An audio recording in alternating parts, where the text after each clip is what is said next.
Hi, everyone. It's Dina at the Realize Foundation. And today we have a special guest.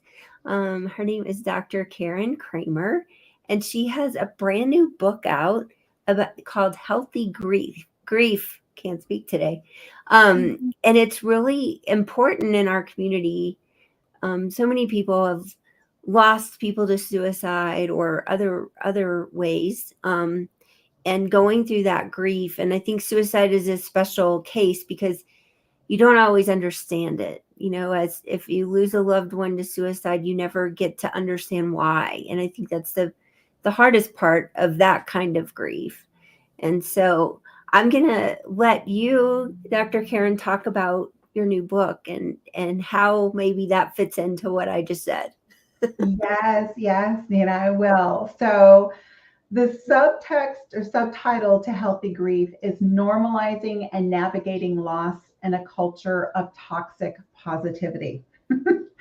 So, let's start there with the subtitle is when it comes to feelings of loss, of hopelessness, of grief. So, grief is beyond just death and dying. It's this strong emotional feeling that we have to some form of loss when what once was is no longer. And I'm going to open up my book metaphorically here in front of us to really focus on that definition first before I start diving in even more. So, the idea that we had something at one point in time, and it may be a loved one that we had.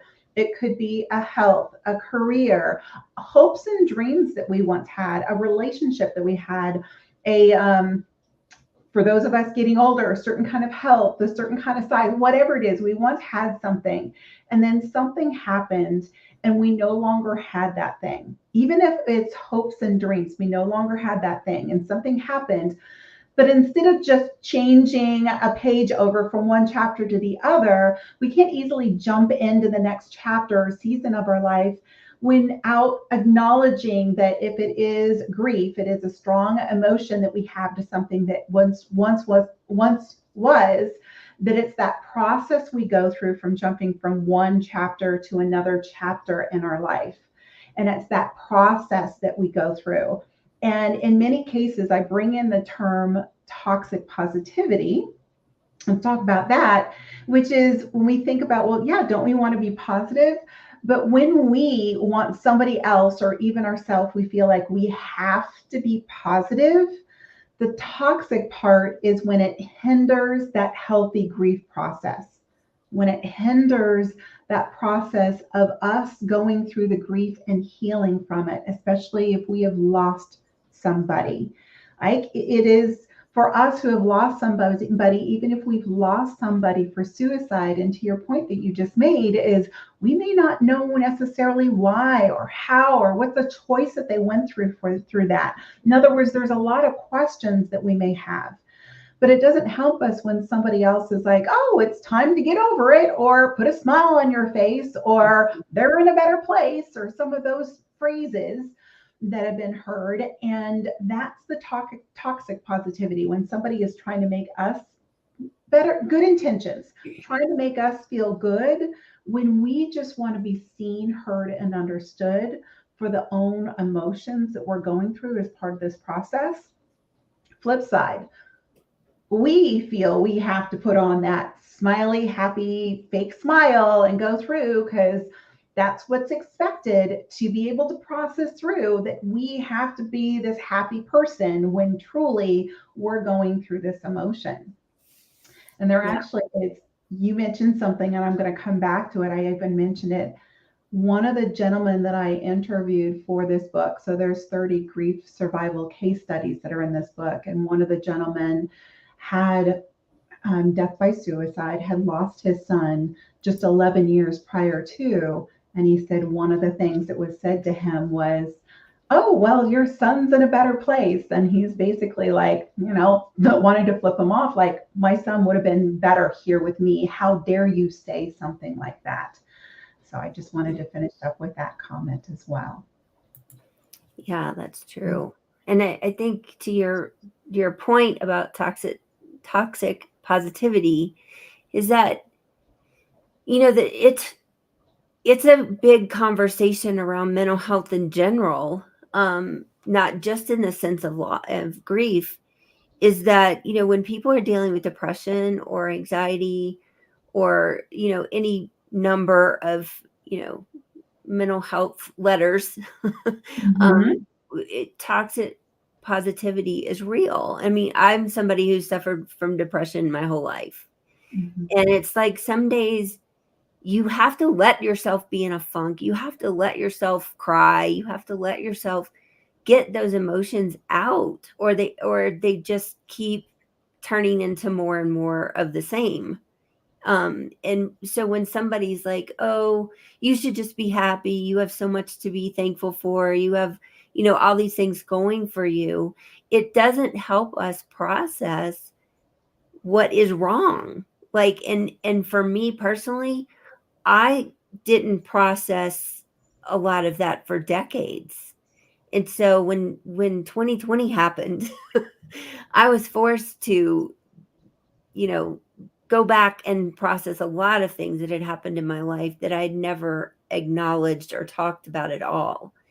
And so it's really hard when you're in a place like that, whether it's grief or whether it's depression or whether it's, whatever it is that you're going through, some kind of challenge or adversity, that it's okay to not be positive all the time, and you have to make that space for yourself in order to have that time to process it and really feel better. Like some days you'll just feel like crying, and there's some point when you're crying that you're like, I'm done crying, like it's done, I'm over it. Mhm. Well, we have to go through that same process with grief and with not being positive all the time. Yes, yes. And you're taking me back to another one of the grief survival case studies that is showing up in Healthy Grief. So, by the way, there are 30. There are 30 different grief survival case studies that are in there. One of them is Donna's. Donna lost her daughter, death by suicide, when her daughter was 19 years old. And one of the things that she says in the book is she's an advocate for doing mental health checkups at a younger age. Because she says, I lost my daughter due to mental illness. And the reason why she's saying that is really to bring more awareness, which is, I love the fact that you're doing this, is raising more awareness to those of us who are struggling ourselves or have loved ones who are struggling with some form of mental illness, to be able to process through that. It is, how can we normalize these conversations? How can we have that support to help people process through the challenges that are going on for them? So she is a big advocate for it. And I feel very blessed that she shared her story in Healthy Grief. And there's a second part to it too that I want to add on to what you just said, is around emotions and processing through the emotions. Is I found individuals where, whether they were my clients or not, this came up in the grief studies, is like, I feel lost, I feel stuck, I don't know where I am, I'm frustrated. So one of the things that is in the Healthy Grief framework, so there is a 5-stage Healthy Grief framework, which is part of the book, is talking about emotions and emotional flow. So most people are familiar with Kubler-Ross's 5 stages of grief. Okay. Mhm. Kubler-Ross originally created that framework for those who were terminally ill, and it has been expanded into other areas as well. But what I typically ask is, can you list all 5 of those stages? What are the 5 stages? And typically the response is, even from my peers who are well versed in it, they can't. So one of the models I actually use with executives and new managers from my leadership side, because that's been my background for over 30 years. And it is a model to understand the various different flows of emotions. And I found myself bringing that into the Healthy Grief framework, with the idea about thinking about what are the various different flows of emotions that people may be going through. Not that they're going to start at this end and end over here, and not that it's going to be a straight line or all the way through. It's almost like going to a mall, if you've ever been to a large mall and you're like, I'm not even quite sure where the restroom is, I'm not even quite sure where this shoe store I'm going to or this restaurant, but you look for that kiosk, right? That map in a mall. And one of the first things is you may go and try to figure out where the restrooms are, where you're trying to go, but you're not going to get there unless you also identify on the map that red dot or that X that indicates where you currently are on that map. So you need to identify both points. Where am I now? And where do I want to go? If I just know where I want to go, but I have no clue as to where I am on the map, it's not going to help me. So this process, it's called Dancing with Sarah. This emotion model is intended to help the individuals identify, like, you're not wrong in having these emotions. You're having emotions. Here is where it sits on this flow. It's like finding that mall X in the middle of that mall kiosk to know that it's okay. It's okay. You're grieving in your natural way. And here's where you are on the process. So that's another thing that clients, as well as those reading the book, have found helpful in just understanding where are they in this process of emotions. That's such a good point because, like you said, we're always focused on whatever's next or whatever, how we're moving forward. And I think that speaks to the books we publish too with people's stories, is that people come into that project with the thought, like, my story is going to help other people. Yeah. And 100% it does. But what they don't realize is how much the journey of writing their story and publishing it helps them. And I think it's a huge aha moment for a lot of people that are involved in our projects. And if you're listening to this and you don't know what I'm talking about, we publish books called Scars to Stars. And it's really just people telling their story of overcoming adversity. And we believe that having these conversations and community around adversity can help people to not get to the point of suicidal ideation, hopefully, because we can help them with understand more about the struggles they're going through that get them there. And so whether that's addiction or whether that's, mental illness or whether it's, abuse, whatever it is, we talk about all those things in our book. And we hope that we don't get to the point of grief in the way that we're talking about it here. But, it's the conversation piece is so huge because I had a suicide attempt when I was 27. And for 23 years, I never talked about it. I didn't tell anybody. And when I finally met another person who had survived a suicide attempt and I could actually have a conversation with them, it changed everything for me because I knew then that I wasn't alone. Someone else had been there. And, just talking about it out loud, it gets the junk out of your head. It helps you process it and move forward. And I think it's the same thing with grief. And it's like you can't bottle it up forever and also process it. Like you have to talk about it to process it, right? Yes. Yes. So it's Yeah. really important. And I'm really excited for our community to hear what you're doing and about your book, because there's so many people, and I've been in Facebook groups about suicide, and it's just heartbreaking the stories people have about losing a child, a parent, a brother, sister, and how it affects them forever, for the rest of their life, and how we can have these conversations in order to at least help them cope with it. Yeah. And a couple things are coming up for me as I'm hearing you too, is part of the book, the Healthy Grief book, and it's intended to talk about healthy grief. We can grieve and grieve various different ways, and we grieve in our own way. Are we grieving healthfully? So what do I mean by that? I mean, are we grieving in such a way so it's not settling in our body? Are we grieving in such a way that it is not negatively impacting the relationships around us? So internally and externally.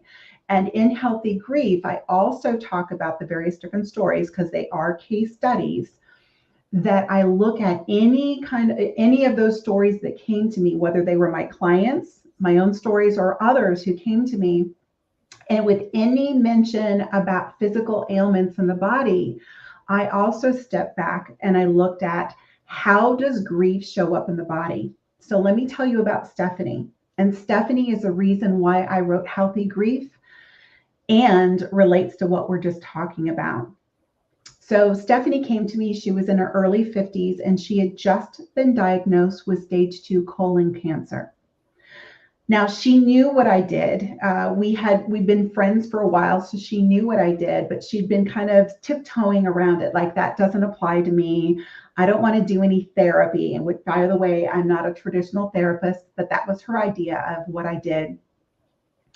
And she mentioned to us one night that she said to a group of us as friends, and she said, I've just been diagnosed with stage 2 colon cancer. And at that moment, I just got this energetic wave, like this was her calling, this was her meaning, this was her wake up call. So after everybody else of our friends gave her their hug, condolences, I came up to her and gave her an energetic hug. And I whispered in her ear and I said, Stephanie, this is your wake up call. You will get through this. Call me. Again, she knew what I did. The next day or 2 days later, she went to the doctor who said, Stephanie, this has been growing. You may have just been diagnosed, but this has been growing in your body for 5 years. Now, 5 years is indicative. Now, I'm sharing her story, and I'm also sharing some similar stories that are in Healthy Grief. It doesn't necessarily mean that 5 years for everyone. It doesn't mean cancer for everyone. I just want to hear Stephanie's story that was so powerful. She then asked the question again, this has been growing in you for 5 years. It really hit her because it was almost 5 years to the day. It was 2 months away from 5 years to the day when her husband committed suicide, died by suicide. And she was carrying the guilt of not being able to save him. She was the first one who was there, was not being able to save him.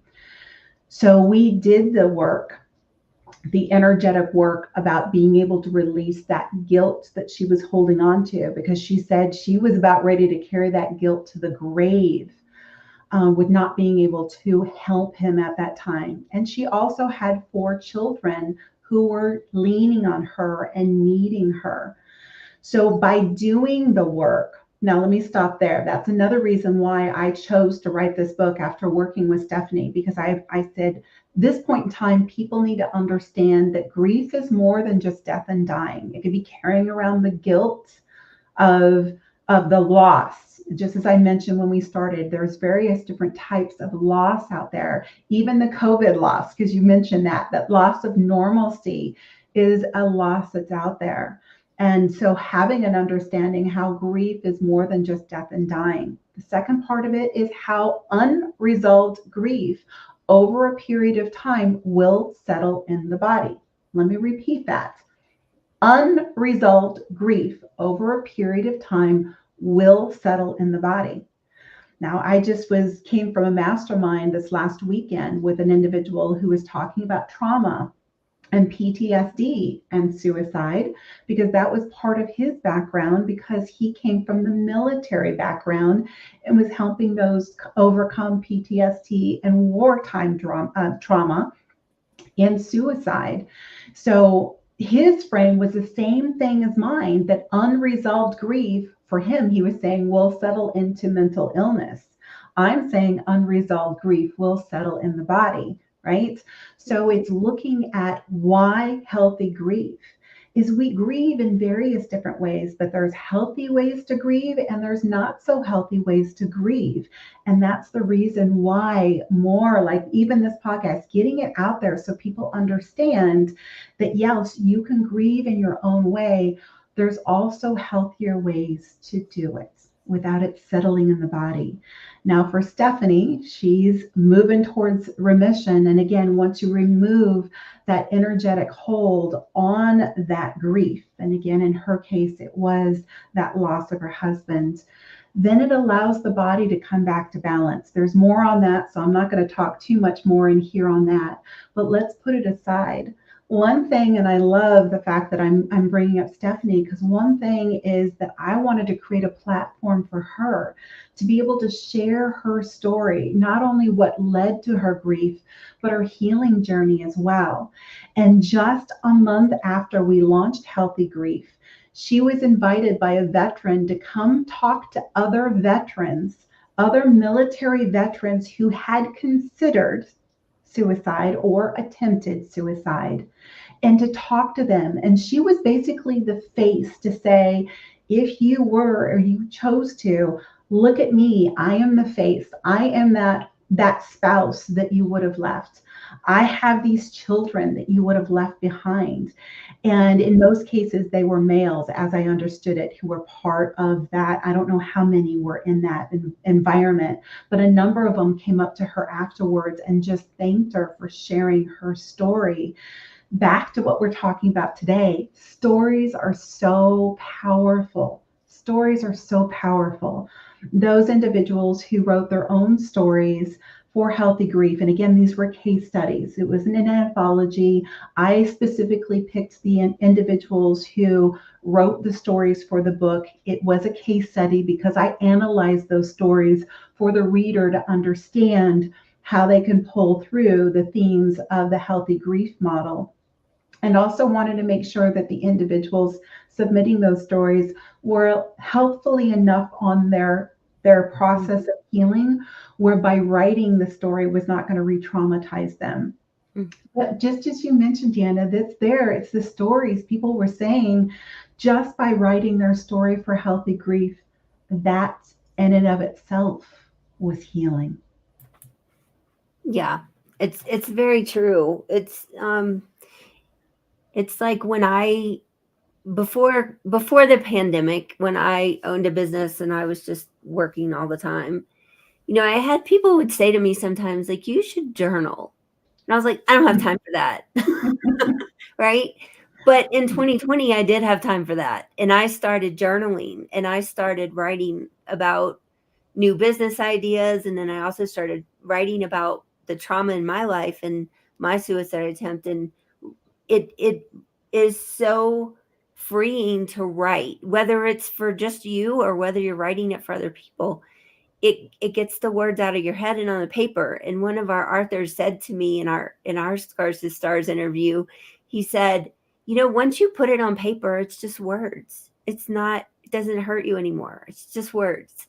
And I thought that was profound because it's so true, because when we do write or even talk about it and have a conversation, we're getting the junk out of our head, and it helps us to process it. And I say it in probably layman terms where you have more scientific terms, but I think it's the whole point is just to have people have conversations around mental health, death, suicide, grief, because we can't get over things if we don't let it out or talk about it. And it's so important. And I'm so glad that you are here today talking about this, because it's important to our community and to your community, I'm sure, and getting the word out more about how that stress and grief manifests in our body, because it does. I mean, I know that, but I don't know it on the level that you do. Yes. And I approach it anytime I hear anyone talk about any kind of physical ailment showing up in their body, I'm immediately curious. Immediately curious.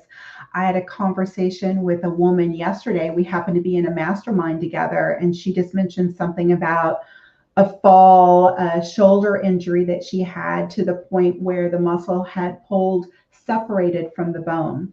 So I leaned in with just some questions that were coming to me, as well as I also leaned on my intuition. So some of the work that I do, just to clarify, is looking at the neuroscience of that psychosomatic in our body. So that subconscious, that unconscious work, that's part of the work that I do. And I also lean on my own intuition. So I was asking her some gentle questions, and also sharing with her either the questions or the words that were coming to mind for me. And she had shared a bit about her upbringing, about her father, and then said, "Oh yeah, though that's just a story," and then indicating that what was showing up in her shoulder was separate, emphasize that word, separate from her father. So I came back and I said, "Your shoulder, muscle separated from the bone."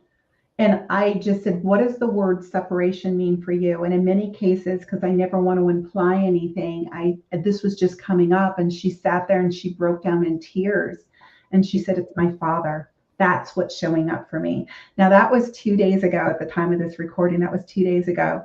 She sent me a text message this morning. She didn't respond to me yesterday when I'm like, "How are you?" And this was not a client. This is nothing. She's just somebody who was in a mastermind together. We had bonded. We were having a casual conversation over lunch. That's all it was. She sent me a text message this morning and she said, "I rested all day yesterday and I woke up this morning and now I could move my arm, which I have not been able to move in the last 5 years." Wow. That's awesome. Mm-hmm. That's awesome. Well, I know we have a time limit, so I want to thank you so much for being here today. And for anyone listening, I just want to put up our website. You'll be able to find more about Dr. Karen Kramer and healthy grief around this video, wherever it's posted. And if you're interested in telling your story in Scars to Stars or being on our podcast, you can go to realizefoundation.org and just fill out the submission on the Scars to Stars page. So I hope to see you all in one of our events or one of our books. And thank you again, Dr. Karen, for being here. Thank you, Deanna. And all the best to everyone watching and listening.